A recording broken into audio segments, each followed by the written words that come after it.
the little dog who waited by the train. On a gray Tuesday morning, a small dog trotted into Maplebridge Station as if he already belonged there. He was the kind of dog people call a mix of mixes. Short legs, soft caramel fur, ears that switched from floppy to alert in a heartbeat. He carried himself like a question mark with a wagging tail.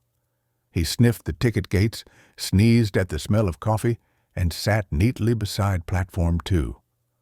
A thin man in a wool coat followed him, smiling at the station guard. "Morning," the man said. "He's Benny?" "He keeps me honest." The guard, whose name tag read Nora, looked down at the dog. "No trouble?" she asked. "Only if you count stealing hearts," the man said, and Benny thumped his tail as if confirming the claim. The man bought a ticket to the city. He had a habit of checking his pocket twice, the kind of person who never wanted to lose a small, important thing. Benny walked him to the yellow line and sat when the train rolled in. The man bent, scratched Benny behind the ears, and said, "Back by 5, partner." Benny watched the doors close. He watched the train leave, eyes following the silver tail until it vanished past the curve. Then he turned, trotted to a sunny spot near the flower kiosk, and settled down to wait. By 5, the man stepped off the return train. Benny leapt to meet him, paws dancing, ears flapping. The station clapped without meaning to. It was a small thing, but it made the day feel complete. They did this every weekday. By the second week, Benny knew the rhythm of the station. He learned which bench warmed first in the morning sun, how the announcement voice took a deep breath before it said, "Platform change," and which commuters shared the last bite of their croissants. He knew the barista, Priya, who kept a bowl of water under the counter. He knew Louis, the janitor, who hid dog biscuits in his pocket and pretended to be surprised every time Benny found them. People started timing their steps so they could pass Benny on the way to the platform. Some knelt for a quick pat. Others, too busy to bend, simply smiled. There's a kind of rest that can happen when a dog looks at you like you're worth looking at. One morning, the man in the wool coat, Mr. Hart, they finally learned, brought a red bandana and tied it around Benny's neck. "Uniform," he said. "You're staff now." Nora laughed and cut a small square of cardboard, writing on it in black marker, "Benny, Station Greeter. Hours, 8 a.m. to 5 p.m., with naps." She set the sign on the flower kiosk. People took photos. Benny tilted his head to both sides like he understood branding. Then came the Tuesday that did not end the right way. Mr. Hart left on the 8:12, just like always. Benny sat as the doors closed, just like always. He trotted to his sunny spot and waited, like always. The morning passed in a steady stream of shoes and suitcases. Lunch came and went. At 5, the city-bound train pulled in. The doors opened, people poured out, the station lifted, and Benny rose, ears high, tail ready. Mr. Hart did not step off. Benny blinked and waited for the next train, then the next. Nora called the city terminal and asked if a tall man in a wool coat had missed his return. The answer was the shapeless kind she hated.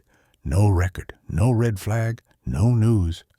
By the time the last train came in, the station had that hollow sound it gets after a long day. Benny stood anyway. The doors slid open. A few sleepy commuters shuffled out. No Mr. Hart. Nora knelt. "He'll be back," she said, though she didn't know. "You want to come with me tonight?" Benny looked at the rails, then back at the station doors. He stayed. Louise brought a blanket from Lost and Found and tucked it under Benny the way you tuck in a child. Priya left a bowl of warm water and half a ham sandwich. "For your night shift," she whispered. Benny slept, ears twitching at every distant rumble. Morning brought a new stream of faces, some familiar, some new. Benny stood for each city-bound train. He sat when it left. He returned to the kiosk to wait. Noon came. Evening came. No Mr. Hart. By Friday, Nora had filed the right forms, made the right calls, and finally got the wrong news. Mr. Hart had not missed his train. He had missed his heartbeat, quietly, on a park bench in the city. A kind woman had held his hand until help arrived, but sometimes help is a word for what we wish had happened. Nora told Priya and Louise first. They stood behind the kiosk where the flowers smelled too sweet. "Who will tell Benny?" Priya asked. They all looked at the little dog, asleep with his chin on his paws, as if dreaming of familiar footsteps. There isn't a perfect way to tell a dog that the person he loves is gone. What you do instead is show up. So they did. Nora took the night shift that weekend and let Benny curl behind the glass of her office, close to the radios and the sound of her quiet voice. Louise brought a soft bed and set it beneath the desk, pretending it belonged to lost property. Priya added a heart-shaped tag to Benny's collar with the station phone number in small print. A regular who worked at the vet's offered to do checkups for free. The station, which had always been a place people passed through, became a place that held a promise. Benny kept waiting. He learned the sound of every train by heart, but he listened hardest for the one at 5. He'd stand, tail beating hope against the air, and watch the doors open. When Mr. Hart didn't appear, Benny would lower his head for a moment, let out one small breath, and trot back to his post. After a while, he started greeting other people the way he used to greet Mr. Hart. He didn't do it to forget. He did it because love is a muscle, and muscles stop working when you stop using them. He became part of the station's daily story. On cold mornings, he lay by the radiator in the waiting room, warming children's hands without complaint. On hot afternoons, he stretched under the fan, near the newspaper rack, and made strangers laugh with his sighs. He escorted the lost to Nora's desk with a look that said, "Don't worry, I know the way." He knew every sound the station made, and which ones meant trouble. One rainy Thursday, a toddler slipped his mother's hand and waddled toward the edge of Platform 3, just as a freight train rumbled through without stopping. Benny saw the small shoes move toward the yellow line and launched forward, barking sharp and loud. He put his body between the child and the edge, bumping the toddler back with his shoulder while Nora's whistle split the air. The train screamed by, wind kicking at coats. The mother grabbed her boy and burst into tears. Benny shook once, sneezed, and wagged as if to say, "All in a day's work." The story made the local paper. People started calling him Benny the Brave. He didn't read the news. He preferred the smell of warm pretzels. As seasons turned, the station changed around him. In spring, the flower kiosk overflowed with tulips that made Benny sneeze 3 times in a row, which delighted school children beyond reason. In summer, tourists posed next to his sign and asked if he would sit. He did, because manners are free. In autumn, leaves collected in Benny's fur like small notes from the trees. In winter, someone knit him a sweater with Maplebridge stitched across the back, and he wore it with the quiet dignity of a civic monument. There were hard days, too. Sometimes people arrived with faces clenched like fists, and Benny would trot over and simply sit at their feet until her hands remembered how to unclench. Once, a man kicked at him in a burst of mean temper. Benny dodged, confused, and Nora stepped in with the sort of voice that ends things. The man came back the next day with a bag of dog treats and a folded apology. Benny accepted both with grace. A year after Mr. Hart's last ride, a woman came to the station with a small box and careful eyes. She introduced herself as Lena Hart, Mr. Hart's niece.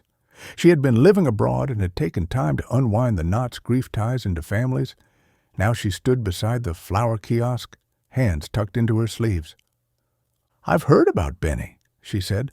"I think he was my uncle's best friend." She held out the box.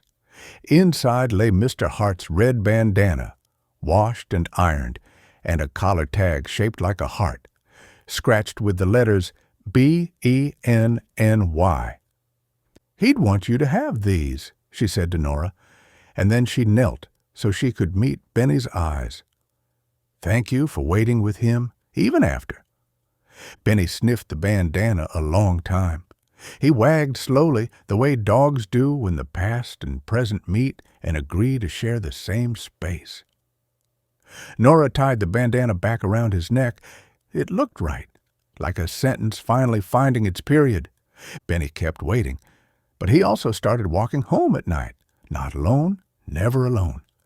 Priya had a small apartment over her cafe and a heart too big for one staircase. "Just until," she said, and then never said until again. At 5 o'clock, Benny still rose to greet the train. Then he trotted across the street to the cafe, where he finished the day under a table so he could supervise the crumbs. People visited Maplebridge Station for reasons that had nothing to do with travel. They brought school classes to learn about safety and a dog who did not leave his post. Artists came to sketch him in his red scarf. A group of knitters met on Thursdays to work on blankets for the animal shelter, and Benny made the quality control rounds for softness. Someone carved a wooden statue of him and set it on the station wall with a small plaque, "Benny, who waited and welcomed us while he did." Years passed. Benny's muzzle turned sugar white. His naps lengthened. He learned to supervise from a soft bed under the ticket window where sun found him in the afternoons. He still stood at 5, though sometimes Luis had to remind his hips to play along. On stormy days, he disliked thunder and leaned against Nora's legs until the sky finished arguing with itself. One summer evening, a boy named Theo sat on the bench with a backpack nearly bigger than he was. His mother, a nurse from the city hospital, worked late shifts and took the last train home. Theo's shoes tapped out nervous rhythms. Benny hopped down from his bed and wandered over to rest his chin on the boy's knee.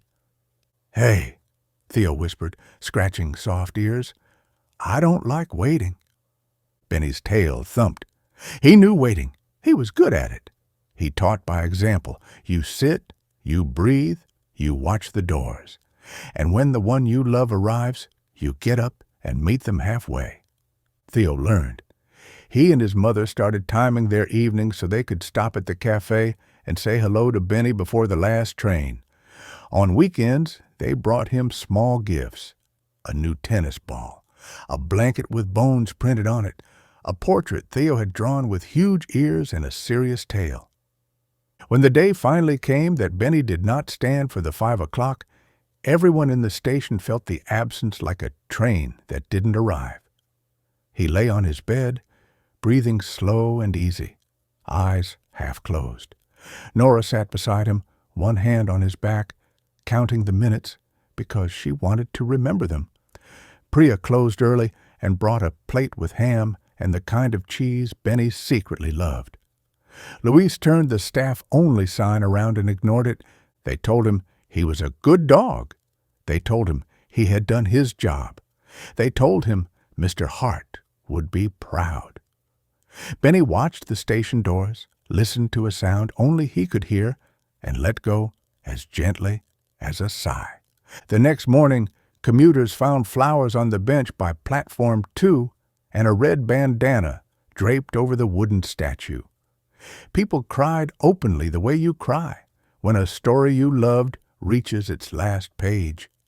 Nora hung a new sign beside the plaque, "Benny's Bench," for anyone who was waiting. The bench became a small sanctuary. Travelers sat there and texted, "I'm here when you get here." Children climbed up to tell Benny's statue about their day. Theo brushed the wood once a week with a soft cloth, careful and proud. A month later, the station held a small ceremony. Lena unveiled a photograph of Mr. Hart stepping off the 5 o'clock train, arms open, face lit with the kind of love that doesn't ask for proof. Beside it hung a photo of Benny in his red bandana, ears cocked, tail a blur. "Some promises are too big for words," Lena said, so Benny used time. The trains kept coming. Maplebridge Station kept being a place where people left and returned, where goodbyes and hellos wore grooves into the floor.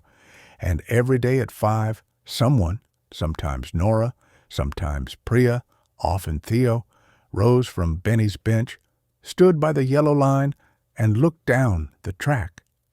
Not because they believed Mr. Hart would step off a train he had already missed, but because waiting with hope had become part of the place. If you ever pass through Maplebridge, you might feel it. The station has a hum other stations don't have, the sound of a small dog's patience stitched into the walls. Sit on the bench. Watch the doors open. Maybe the person you're waiting for will come through. Maybe you'll realize you aren't alone, even if they're late. Either way, when the 5 o'clock train sighs into the station, you'll see it, just for a second in the reflection on the glass, a blur of red bandana and a tail that always knew how to greet the people it loved.